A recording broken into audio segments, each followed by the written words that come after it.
Hi ಎಲ್ಲರಿಗೂ ನಮಸ್ಕಾರ friends. ಒಂದು ಮದುವೆ ಇದೆ, ಇವತ್ತು ಚೌಟ್ರಿಗೆ ಬಂದಿದ್ದೀವಿ.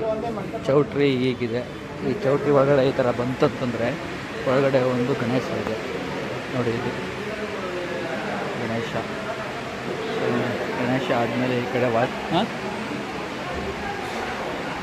ಹೊಲದವರೆಲ್ಲ ಕುಂತಿದ್ದಾರೆ. ಇಲ್ಲಿ ವಾಲ್ಗೆಲ್ಲ ರೆಡಿಯಾಗಿ ಬರೋದಕ್ಕೆ ಇವಾಗ ನಿಮಗೆ ಟಿಫನ್ ಮಾಡ್ತಿದ್ದಾರೆ ಜನಗಳೆಲ್ಲ.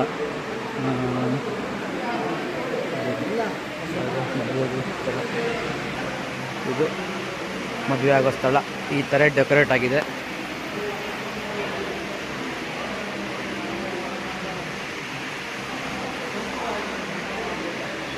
ಅಲ್ಲಿಂದ ಈ ಕಡೆ ಬಂತು ಅಂತಂತಂದರೆ ಈ ಕಡೆ ಹುಡುಗಿಯವರ ಅಪ್ಪ ಅಮ್ಮ ಕೂತ್ಕೊಳ್ಳೋದಕ್ಕೆ ಸ್ಟೇಜ್ ರೆಡಿ ಆಗಿದೆ. ಆಮೇಲೆ ಈ ಕಡೆ ಹಂಗೆ ಬಂತು ಅಂತಂದರೆ ಹುಡುಗರ ಕಡೆಯವರು ಕೂತ್ಕೊಳ್ಳೋದಕ್ಕೆ ಈ ಥರ ಸ್ಟೇಜ್ ರೆಡಿ ಆಗಿದೆ. ಹೀಗಿದೆ, ಜನ ಬರ್ತಾಯಿದ್ದಾರೆ. ಇನ್ನು ಕೆಲವೇ ಕ್ಷಣಗಳಲ್ಲಿ ಮುಹೂರ್ತ ಆಗುತ್ತೆ. 12 ಗಂಟೆಗೆ ಮುಹೂರ್ತ ಇದೆ.